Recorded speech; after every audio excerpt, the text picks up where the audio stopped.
Good evening, everybody, and welcome to Grayman Prepping. It is time for a Tactical Tuesdays where I'll be talking tactics and gear tonight and tossing a little bit more because tonight's topic is defensive fencing. How's everybody doing out there?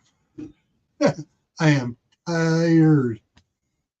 Well, first, let's go over to the comments here and see who's all here. All right, first one in was Walt Rogers, followed by Troop 1351, then Jay, then Sue Me, then Lee at Cold War Prepper. And those are the only ones commenting so far. I'm watching the numbers there. We're back down to 6. And it made it up to 9 during the countdown there. And it's like, I don't know. Anyways, yeah, the platform is probably playing games with the numbers. All right. So, interesting thing happened again today. It has to deal with the defensive fencing. If on my property, on Sunday, when they were dropping the first tree, the guy in the truck that had the cable on it was pulling to keep it away from the fence, had it in first gear, and so he, granny compound, and so when he stepped on it, went, and as the tree came down, all that cable got slack. He wasn't keeping it tight, and he took out 3 sections of the 3 16-foot sections of the fence. That was defending my property against the 2 cows and the horse. So, and then a little bit later, they dropped another one on it. Well, today they dropped 2 on it today again. And when they came back unexpectedly this morning, I was inside playing with the grandkids. All of a sudden, I heard a thump. What the heck? Went out there and they're cutting down trees. So, and see, that fence is also a double defensive one because it has the cow panels up, 16-foot cow panels, and then it has a hot wire above it. So, we're back up to 8. So,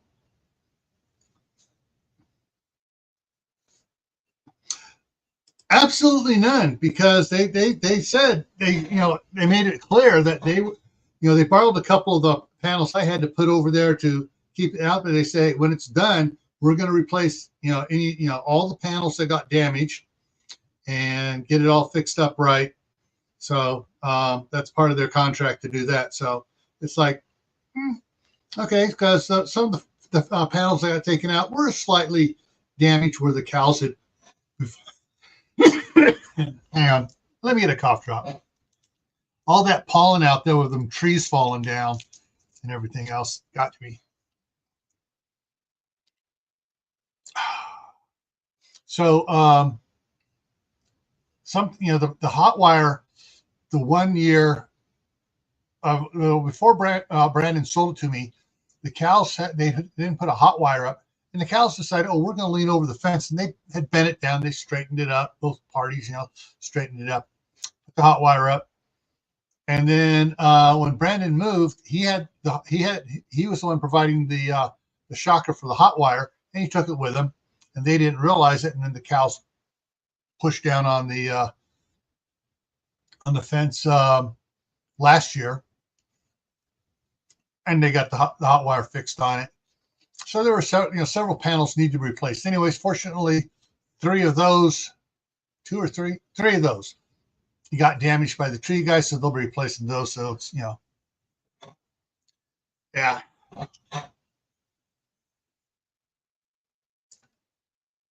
So that's what So I wasn't fixed. I know that they're going to fix it. And anyways, but. And that's one of the things is, a lot of people, preppers are going to see it as defensive fencing. Okay, cool. You're talking barbed wire, Constantine wire. Not exactly.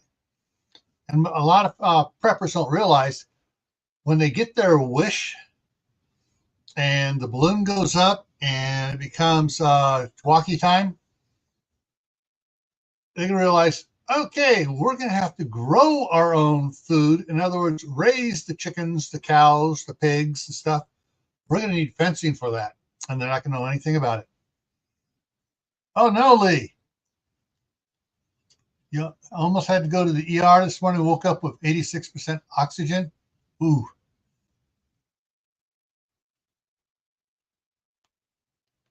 Nah, you know, these guys just live, you know, right up the street here. And about everybody in town knows them already. So, and they've been in business. The father's been doing tree service for like 40 years. So they're not a fly-by-night outfit. They got multiple generations working on it. And they showed me their state insurance requirement, you know, stuff and everything else too. So, oh. All righty, let's shift over here and actually take a look at some fencing. Oh, hang on. Besides the fencing behind me.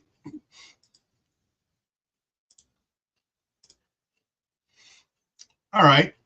Going simple and primitive is a simple stockade fence or a pike fence where they cut the ends and they put it in the ground and then they secure it with boards on the other side. Works great for a number of things, especially for farmers and stuff. It makes it harder for the bobcats and the raccoons and stuff to come over because they can especially they grease the top of it and they make them slip and they get impaled. So it helps keep some predators out, helps keep the chickens and pigs in, and it also keeps out the two-legged polecats as well.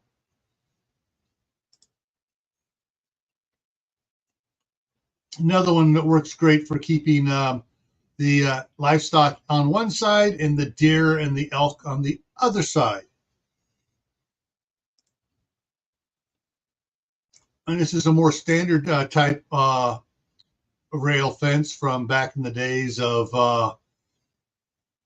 the Revolutionary War up to even the early 1900s. They were still using this in parts of the country as the primary fencing.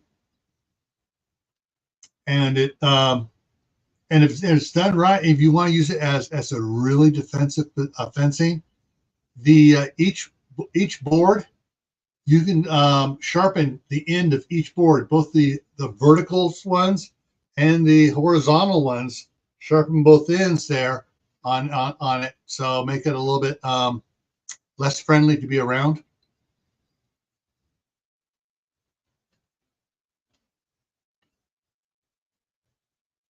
And what's it?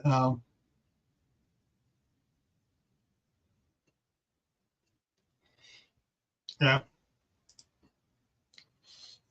Yeah, exactly. That help, you know, that adds to the fencing as well. Utah Mike.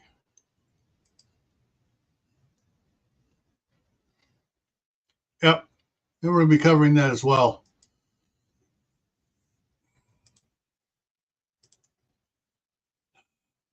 And then there's some more different type of fencing. If you notice in the back, in the kind of the background area here, they got defensive fencing around the trees to protect the trees from the cattle. Keep the cattle from rubbing up against it and rubbing their horns on the trees. And they do the same thing for when they got goats and stuff too, to keep they fence around trees to keep the goats from eating the trees till the trees get big enough to be able to handle whatever the goats try to do to them. And even then, still, they probably leave fencing around just to keep the goats from getting to the fence. That's for horses. Well, I've seen both being used. I've seen pictures of both being used on it. It's, you know, but yeah. There was one I didn't use that actually had cattle in it. And then there's you can use a combination wood and metal with the livestock fence.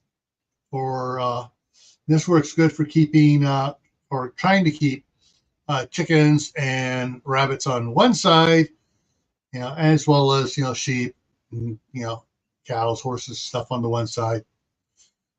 Hey, Glenn's in the house. How the garden? Yeah, there's some goats being kept on the other side.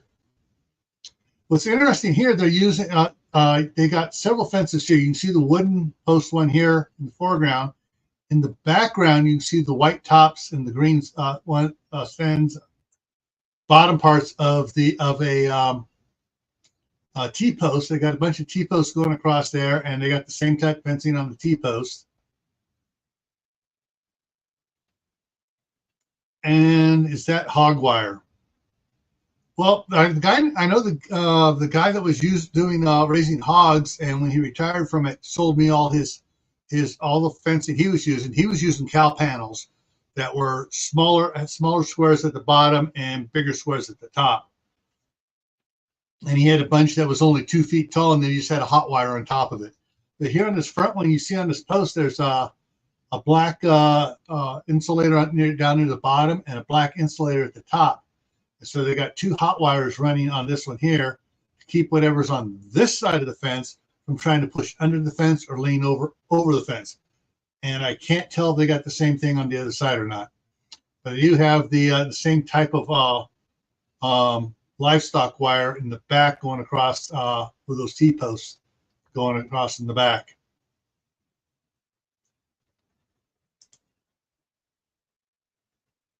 And here's another one that I've seen used for both horses, actually more horses, cows, alpacas, and bison. Now this middle wire, so the top wire, the middle wire, and the bottom wire are electric, or I should say cables. These are cables. And the 2 in the middle are not electrified. Those are, though, probably grounded. So it doesn't matter if it, because it's part of the ground. It really doesn't need to have an insulator on it. And that way, if anything touches any, try to stick their head between any of the things here, they're going to get zapped. And so generally, they when they eat it close and they get zapped by touching the bottom one, they stay away from all the wires on this one here. What else we got here? And here's a little bit different style. This is a sort of like a combination twine wire that it's nylon with wire in it or web on it and stuff. So it conducts electricity, but it gives it more strength and durability and stuff. And since it's woven around the other one, it has a little bit more give and stuff on it. And here they got, you can see 2 heavy duty ones here. And on the bottom one, I don't know if you can make it out, but there is a lighter duty wire on the bottom.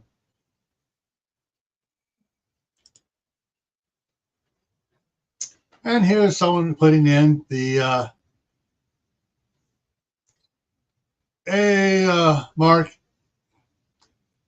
And so here's someone putting in the portable or movable electric fence / netting used for poultry, pigs, sheep, and chickens. All sorts of poultry, chickens, turkeys. Generally, if they have a large enough area, they're not going to try to fly over it, although they can. If you have a big area, you move them from one section to another with the portable stuff, they just go along and do their thing. But I've seen several people have good luck reporting good luck on their videos with both pigs and goats and sheep. And I know the lady that I hired to get run her goats out here last year had it, didn't have a problem with them trying to get over it until the wind blew it down. And they make short ones for rabbits and pigs and stuff. Because generally, if they have a big enough area, they're not going to try to jump over it. And once they brush up against it, they're going to stay away from it.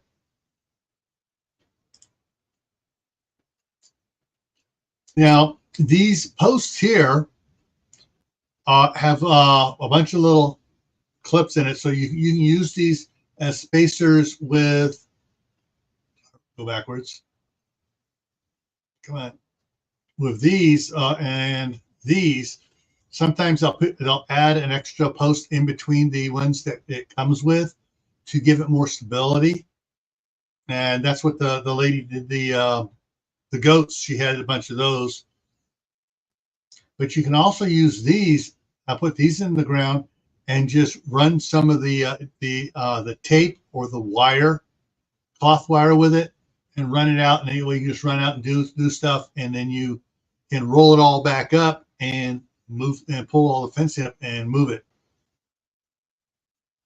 And I've seen several videos out there where they have the spool stuff, and they roll it up on the spool stuff, and then they roll it back out when they got to the place, and they just go along, stick it in. They have people hooking it up as they go along. Now you're getting a little bit more heavier duty, both in the wire down below, and I forget the name of this one. I know Stony Ridge Farmer was using this, and he had the guys come out. It's got a special tie linkage on every connection on it, so it doesn't break easy. And then they got 3 strands of barbed wire across the top as well, so, which works good for keeping out undesirable two-legged polecats. Roaming Prepper, welcome.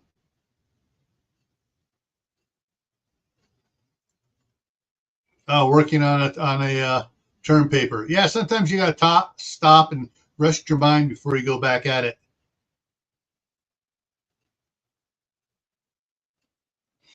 Anti-cow climbing fence. Yeah, anti-cow, anti-bobcat. Because, I've seen a few bobcats get hung up on barbed wire fences. And definitely anti-polecat. Now, chain link. So if chain link, there are 2 different types. There's the friendly chain link and the one that's with the gotchas on it. And this is a friendly one because the top ones are folded or bent over, so there's no sharp things pointing up. Like these, see, no sharp things pointing up. Whereas these have the gotchas pointing up.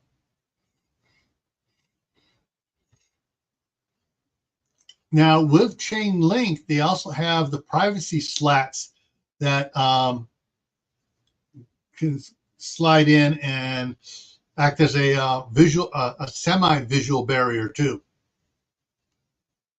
It also keeps the critters from just going, oh, the grass is greener on the other side of the fence.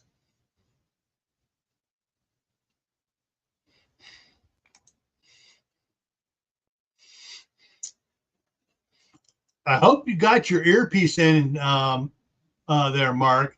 So I won't say anything.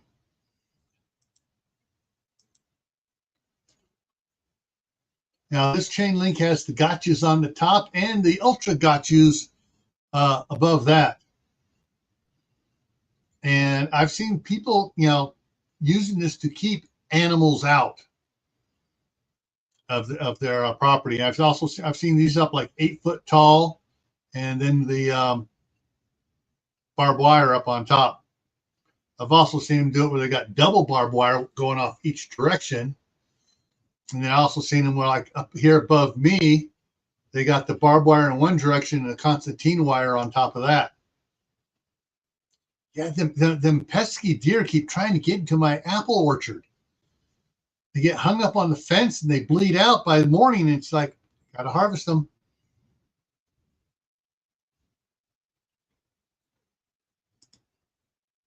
And that's the last one of those I have.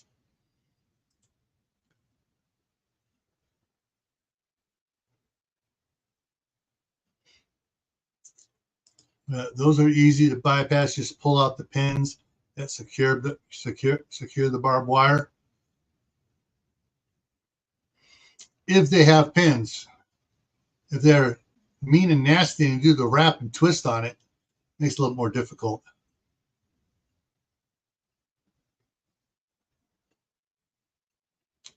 And that's the other thing. Yeah, there's no cover or concealment, and yeah. But yeah, I know, but there are a bunch of different ways of securing them. Because they changed up all the ones when I worked for the sheriff's department out at Camp Runamuck. You know, the county farm where we used to call it Camp Runamuck, where the men are men, cows are nervous, and sheep took off long ago. Diana too. Hey, let me bring something else up here. Think about it. And let's go there.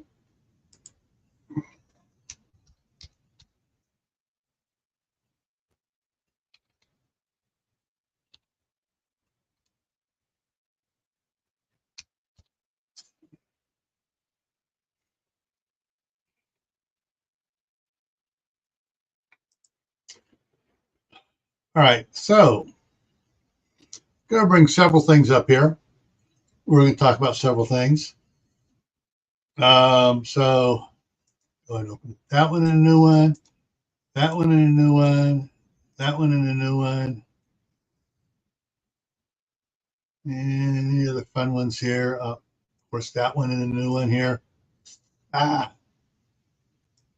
Wasn't supposed to do that. And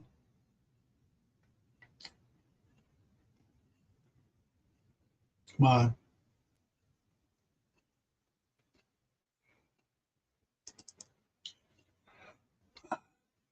Insulators. Okay, we'll come back to this.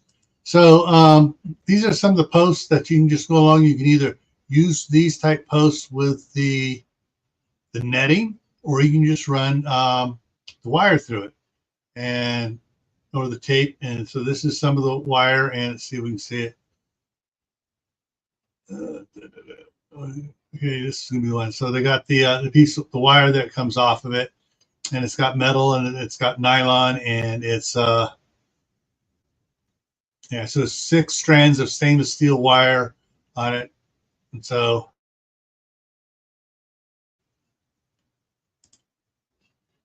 if you've got wooden posts, you can use this type here, and you just screw in the wooden post, and then just your wire goes in and locks in there, or your ribbon. Yeah, this is the one I purchased, so I got it set up for it. It's got both solar and plug-in, and then it works, both in rain and sunshine, and different ways. So you just clamp it directly to the wire itself and to a ground rod. And these here, let's see. All right, so the one on the left is a shorty. It goes on a T-post. The next one here goes, you can drive it into wooden posts, wooden rails, trees, wherever you want to run the wire. The fourth one over is goes on your metal posts, round post, and so they got all sorts of different types and stuff, and prices, and all sorts of fun things you can do with the electric fences, whether you want to run wire or ribbon. This one here, let me go ahead and open that one up. This one here uses the wire. So let me go back over here and change this from insulators. And some of the insulators are spring loaded, so you can use them as a gate. So they stretch them over, they hook on and go out. Let's see here.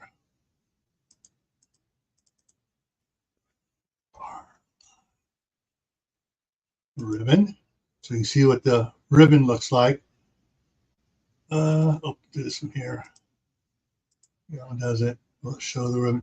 Yeah, so the ribbon, there you go. You can see how the ribbon works, and it just goes in there, and it's like 1/2 inch wide. This has 5 stainless steel conductors in it, and the other one is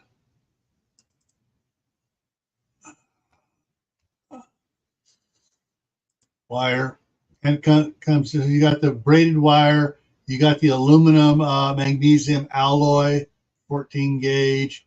You got different types of poly wire mixes, 1/8 inch stainless steel. Got a bunch of different types you can do with it. 17 gauge spool of galvanized steel.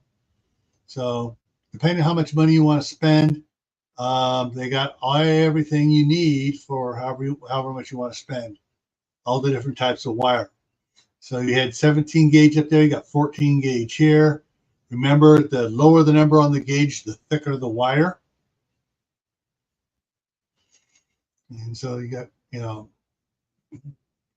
all sorts of different amounts here, depending on what how big of an area you need to do and what you're going to get. So you got 12.5 gauge aluminum wire here. So yeah, you got a lot of possibilities on it. But oh shoot, I forgot to do that crap. Sorry, I forgot to drop the link for those that wanted to come up. There it is.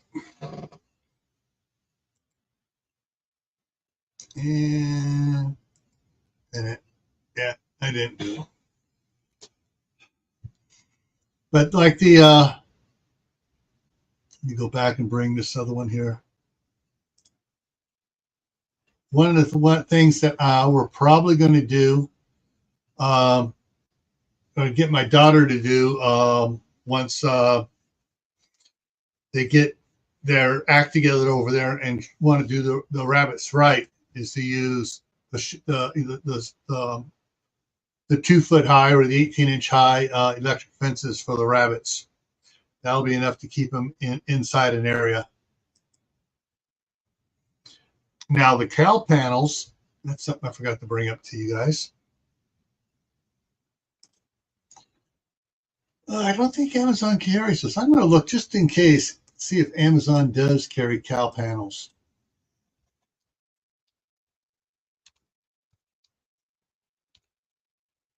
Cow panels, fence.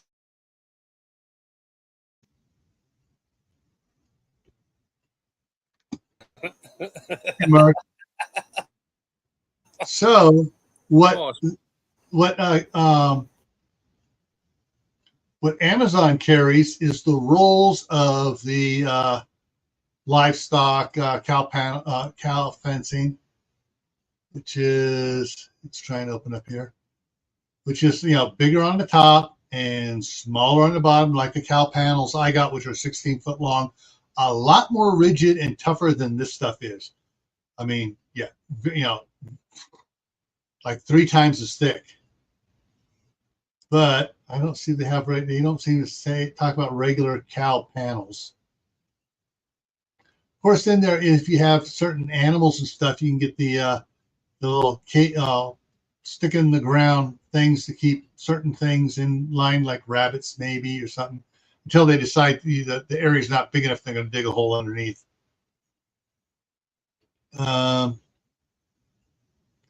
Little garden fencing, try to keep the dogs out, or the cats, whatever, out of a garden area. And that's, something like this might work to keep the rabbits out, especially if you have raised planter beds. You just put it up against the raised planter beds. But it's one of the things. Let me see if I go ahead and do a look here for.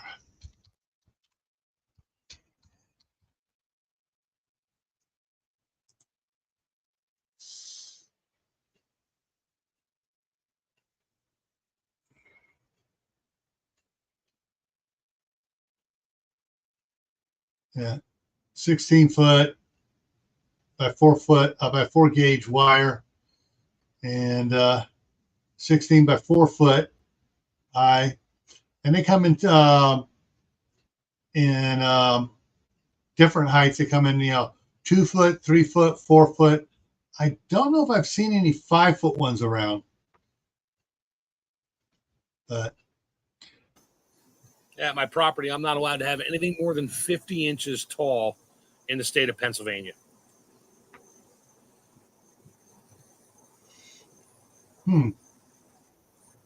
Any type of fence? Yep. So does that include a retaining wall?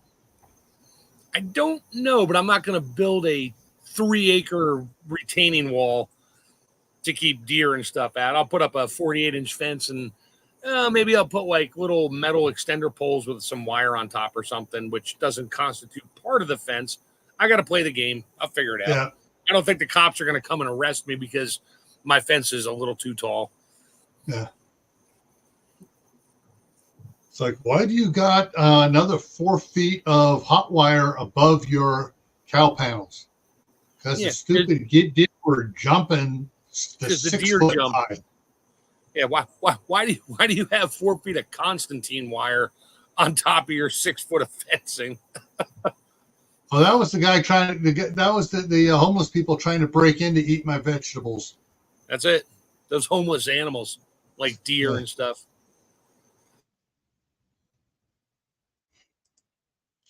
You tell me this. Yeah, right now I'm looking on here. The Home Depot one here with the black, you can't hardly see the cow panel in it, is $39 per 16 foot. Yeah, 16 foot by what? 16 foot long, 4 foot tall. Oh, 4 foot, okay. Because Rural King has a whole bunch of different sizes, and man, they're off the charts in price. Yeah, this one I what is 10 line? I wonder how long this is. I'm gonna check see what come on. Why isn't it going to it? It's going to open into a different one. No, it's not going to open to a different one at all. Why not? I don't know. It's being a pain in the butt. All right, the Tractor Supply says 16 feet by 50 inches. Max feed 50 max feedlot, which is probably this one here. Yeah. So the what they sell at Tractor Supply should be 24. This one will give me the link to it, so I can go into Tractor Supply and look at it. And come on, give me a price. There, yeah, $25. No, it's not bad. I want to use that for some hoop house. Yeah. And as you notice, it's tighter down at the bottom. So, it's interesting. Property across the street, the squares are the same at the top as they are at the bottom. And of course, the rabbits go, "Oh, that's a nice big hole." They run through it because it's a big hole at the bottom. So. Yeah, so that one has the small bottom.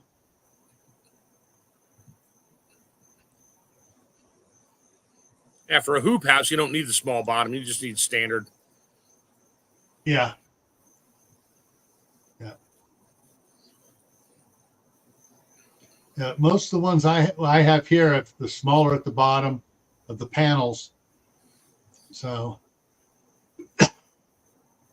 anyways. And what's neat about this stuff here, and this, all right, this is getting rather, how do I put this? Risque? No, not risque, but walking the line. So, if you insulate it all the way around, you can electrify the whole thing. That's what I was going to say. So basically, they actually have insulator clip things to put into the wooden posts. And so you put it in there, and then you get it also. It's all insulated from the ground, and usually means you have to go when you put it up. You got to be able to slide a 2x4 or 2x6 under it. So you got at least an 1.5 inch clearance from the ground all the way, and then you put a more powerful zapper on it, a quote electric fence weed killer one on weed burner. Yeah. And so when the grass goes up, it burns it off. Just plug it into a 240 volt, 60 amp circuit. You're good. And have a little air compressor motor on it. So when it makes a connection of the circuit, it tries to start up the motor so you don't trip the breaker. That's all right. Don't ask me how I know that trick. Yeah, put a 100 amp breaker on it. Put a 200 amp breaker on it. Or a 150 amp breaker of 480 3-phase. Yeah. Lord sure. Takaka. I put an extra N in there. And Steve's here, Corsair Trainers. But yeah, so the livestock panels come in different ways and stuff. So is it going to show any others down here? Yeah. Whoa. All right. This here is 34 inches right here on the far left here. But the bottom 1, 2, 3, 4, 5, 6 of wires are really close together. This would work good for keeping rabbits in and keeping the pigs out. And this is they call this one a horse panel over here. I'm going to click on it and open it in a new tab. That's some heavy duty stuff there. That's 5 foot tall, 16-foot panel. And it's 1, 2, 3, 4, 5, 6, 7, 8, 9, 10, 11, 12, 13 wires. So that's why it's $100. Yeah. So yeah. That's like 3/16 galvanized. That's some heavy stuff there. Yeah. So yeah, this is the heavy duty stuff, and if you have this stuff insulated, you're definitely going to get some fun. Oh, I can climb that. Yeah. So yeah, there is a lot of type of different fencing that can be both used against two-legged polecats as well as every other animal creature around to keep them either in or out of your property or in an area of your property where you want them at.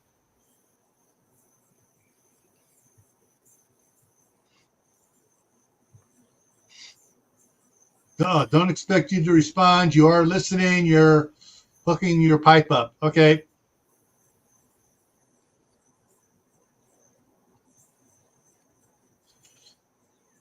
Yeah, if you're trying to make a hoop house, what you may do, like the guy down the street here did, he took two 16-foot panels, overlapped it several feet, and tie-wired it all together, and made a wider hoop house that had about a 6-foot, 7-foot clearance in the middle. Yeah, it depends on how big you want to make it. I get it. Yeah. But, the 16-foot is great if you got 2 raised planter beds. Right. And you put it in the raised planter beds and you go either over. As long as I got about 6.5 feet in the middle to walk through, I can bend down on the edges. Yeah, I've seen where they put them up in a raised planter bed and they had about 6 feet between the planter beds, and they just went up and over and just raised stuff up and so it grew up over so you could harvest it. I've seen others where they had the planter beds were like 3 foot wide and the walkway is 3 foot wide, so you had 9 feet and they ran from the outside up and over.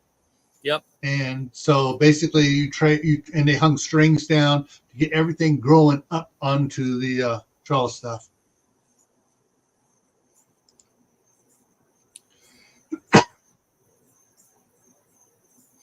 Yeah, you're right, Mike. It's if you're using the big panels and stuff, you're trying to insulate it. It's going to be tough to keep it insulated. Yeah, but it's fun to think about. Oh yeah, Can't hate me for that. Yeah. It's fun to think about Karen trying to climb over to get into your yard. You're just touching it to yell at you. And that's why you have the 4-foot one out in front, the decorative one. And then you put signs up in between the decorative one and the electrified one saying land minefield. Minefield, yeah. Minefield, yeah. Electrified minefield. Do not enter. Do not enter. Do not drink the yellow fluid from the radiator. Do not drink the clear liquid from the batteries. It's just like the warning labels they put on everything from your car now. But yeah, there's a lot of different things to do with it. But if you're going to do, like it all depends what you're using the fencing for. You're using it for against people, or are you using it for, to keep animals in, predators out, which can be people too. Lost everything there for a second. So it depends. And I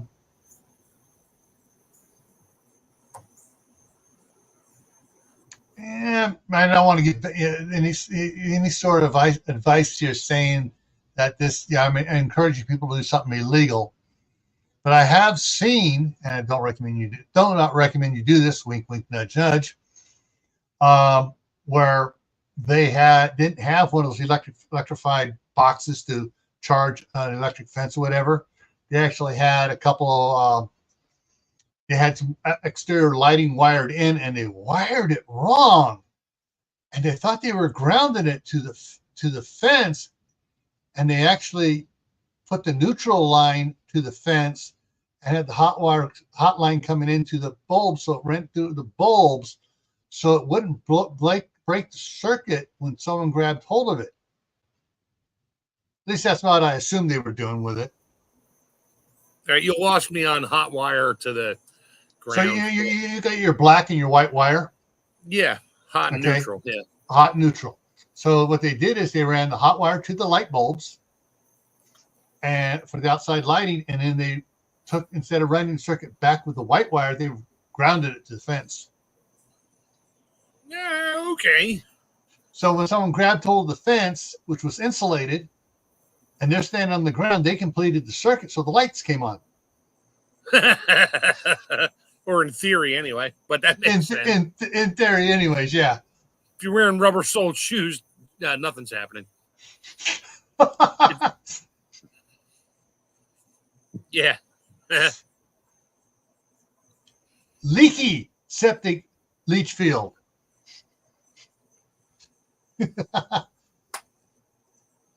Hey, Moon, how's it going? But you gotta think, what is the purpose of your fence? And security. Food security, human security. And what can you do? What are you going to get in trouble with if some kids climb over and get get in contact with it, as opposed to animals or whatever bumping into it? And that's why you use, like, let me go back to the PowerPoint. You just need to keep your fences so they're ready for modification in case the crap hits the fan. Yeah. Then nobody's going to complain and try to sue you. You're just keeping them out at all costs. Yeah. And so, pros. So this is a nice looking fence. I like this fence. But it's not a thing. And there's this type fence here. Then you can go with the old rustic fence and stuff. And it's like, I didn't know they were going to get 40,000 splinters trying to climb over this wooden fence. It's like if you fell out of a tree, who are you going to sue? God? Yeah. But there's something wrong with that transfer there. But something like this, I got something to share with you guys too. You're gonna love it. So something like this, or with the well, where's the T-posts again? Those are those. Those are insulated posts. That's the fan. All right, this. I got something that'll work with this. Let me bring it up here. Go back up to here. But that wasn't showing, was it? Dang it. No, we're not seeing anything. Just you and me. Okay, you should have said something. All right, so that's the tractor supply fence. All right, okay. So this is that. So you got the metal fence post, like, all right. So to insulate it, let me go back over here and go back to the top. Show you something I got here a while back. Orders. Where's that black tape stuff? I got some really cool stuff that was for protecting. I ordered a bunch of the 50 pack of the insulators. Where is it? Really, Lord Takanka? An electric moat. You can't electrify water because it's grounded. Unless you have it in a rubber. You know what? That's a little too complicated. Hey, I could have electrified my koi pond. Yeah, with a rubber liner in, as long as you're not. Exactly, because that's anywhere. What that's. All right, here we go. Here it is. Let me pull this up. And I wrapped this around my your metal posts?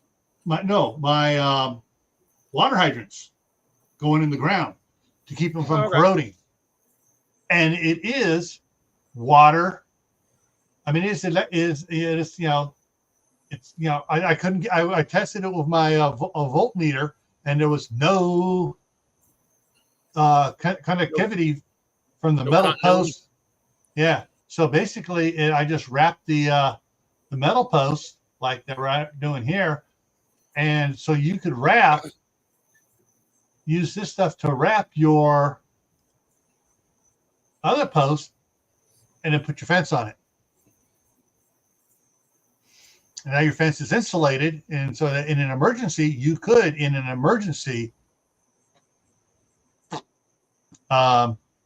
up the zapper to it. It's got to make sure there's no grass blades or anything touching the fence anywhere. Yeah.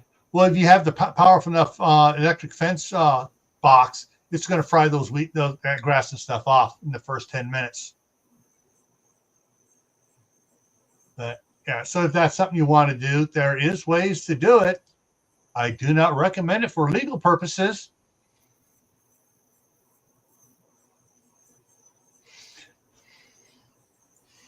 Okay, I'm going to deviate here. No, you? Really? No. One of the books, one of the novels by Thomas A. Watson is called Forgotten Forbidden America. In the first book, they're setting up on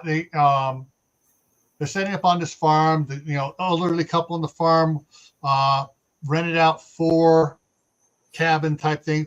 Lots for people to come. On the requirement, you have to come out once a month and help out on the farm once a month. And so they were basically trying to build a little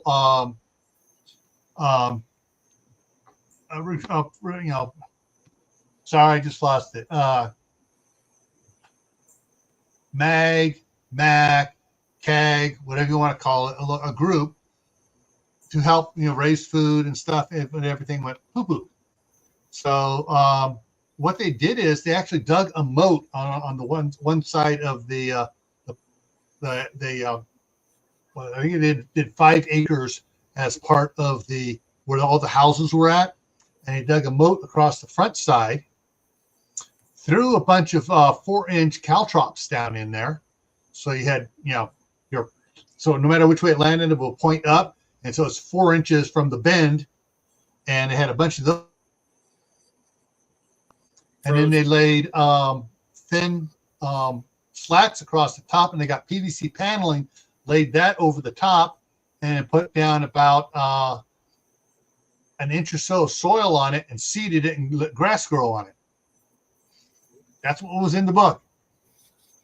So if someone came up to try to charge him, they're going to hit that, fall through that PVC panel, and it's just going to break. They're going to go down, and they're going to hit the caltrops. Sounds devious to me. I'm not sure whether it would work or not.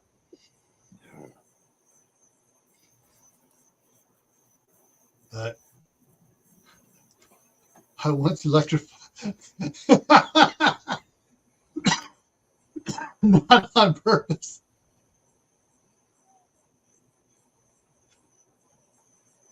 Oh, I bet the cows were pissed off. Oh, you need some water.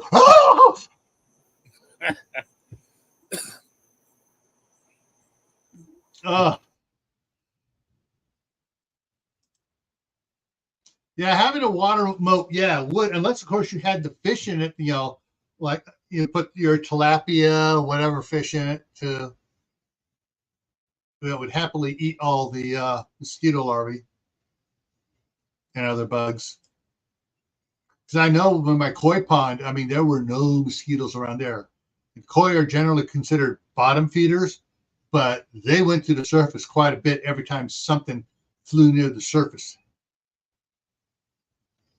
But yeah, the thing to think about is on the fencing, like, bring this back up, all the different types of fencing you can put up, temporary, different site, movable, permanent, different materials you want to put up, make it look nice, make it look rustic, make it look like like you're back in the Revolutionary War. Yeah. All those different things to think about, whatever. Yeah, and there's probably a lot more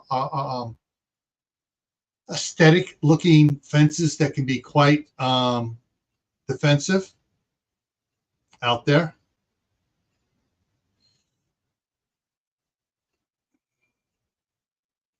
Yeah, I wasn't going to go there, Lee, but yeah, you're right. Because I had all those little spouts come out of the side from the upstairs. They pour water on it to flush it out, all the poo out to the moat. I tell you that moat must stink unless they had a lot of fish in there to eat up all the poo. But yeah, you can figure out what try to think of what you really need it for. Don't go overboard. Try to restrain yourself a little bit, guys and gals. Yeah, because I know I've seen a lot of you on Facebook, and I know your comments. You're right up there with me. All right, let me get over here and bring up what's coming up here. All right, so Thursday is the Midnight Ride here on Gray Man Prepping, 10 o'clock Eastern, 7 o'clock Pacific time. Friday night on the homestead on Camp Patton Family Compound, we talk about rain barrel usage for those with disabilities. Because some of the plans out there, someone pointed out to me, you got to type valves they're putting on there. You got to be pretty stout to use some of those valves. And if you have carpal tunnel, or you got rheumatoid arthritis, or some other infirmity that's going to whatever you pronounce it, that's going to limit your mobility and stuff. So that's what we're going to talk about. This was requested by a couple of subscribers. So rain barrel usage with disabilities. Saturday back here is Piggies for Preppers. And Steve could probably use this one, because in his place he could probably get some of the small what do they call it? Pygmy pigs, or some of the other small breeds there, and keep them in his garden and have his bacon. Monday on Camp Patton Family Compound is low sugar canning. And then next Tuesday here is we're going to be talking a little bit about farming, like we did tonight. A little bit talking about processing skills. So we probably next Tuesday will be really dancing around with saying certain words. we'll be using code words like freezer camp, processing, processing, rendering, harvesting. We're not going to say the words that'll the AI will go, oh, my circuits are burning, my circuits are burning. So that's what's coming up for the next week. Hey, Dior's just sent you a super chat. What? Dior's just sent you a super chat. Whoa.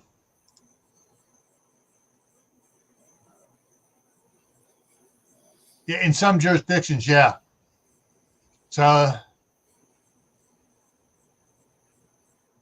regarding super chats, exactly. Would you like to go there, or you want me to go there? I'll let you go there. It's your channel. Well, I have no. I'll be able to, like, in 2 days. I'll be able to verify the super chat, because he's done a $10 and a $2 one. So I'll be able to see how much of it the platform actually gives me. The last couple times, someone like Lewis has done the $5, and I know Phelan Klein Wolf has done $5 ones.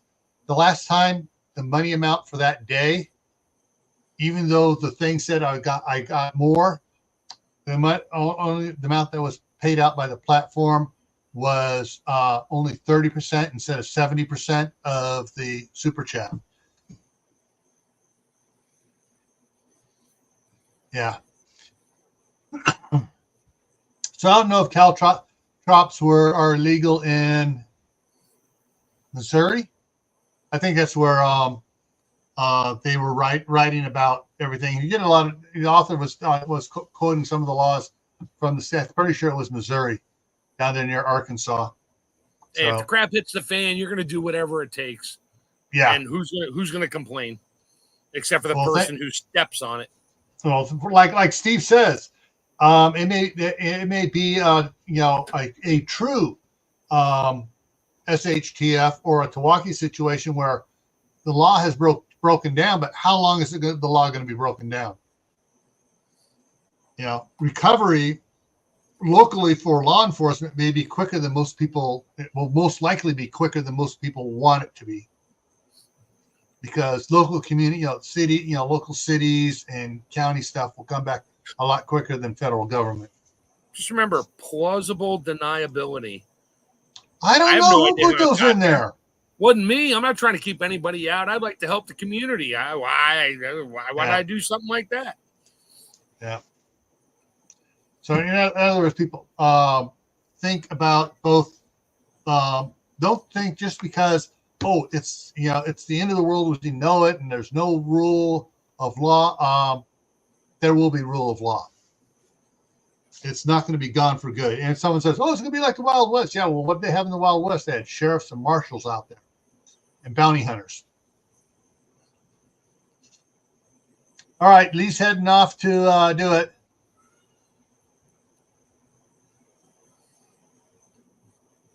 Steve says someone will fill the void. Exactly. Was it their guy you hurt?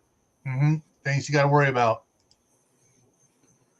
And there's 2 fence staples.